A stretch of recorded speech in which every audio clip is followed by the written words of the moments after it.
बोवन चुन के धान मोर पिया तनी मन ना कहनवा हमार।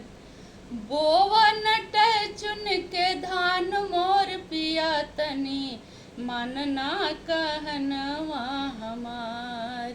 हो पिया मन ना कहनवा हमार।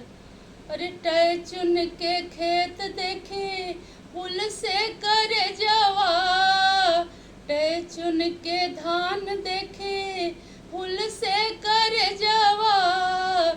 अरे चुन के बाल देखे फूल से कर जवा।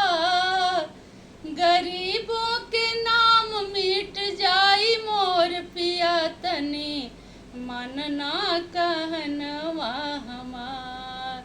हो पिया मन ना कहनवा हमार।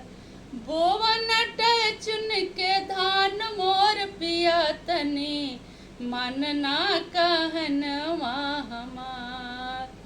अरे चुन के धान बेचे कंगन गढ़ई बो, चुन के धान बेचे हरवा गढ़ई बो। गरीबी के नाम हट जाई मोर पिया तनी मन ना कहनवा हमार। हो पिया मन ना कहनवा हमार। बोवन चुन के धान मोर पिया तनी मन ना कहनवा हमार। अरे चुन के धान बेचे बचवन के पढ़ई बोट, चुन के धान बेचे फी जमा करबो। गरीबी के नाम हट जाई मोर पिया तनी मन ना कहनवा हमार। हो पिया मन ना कहनवा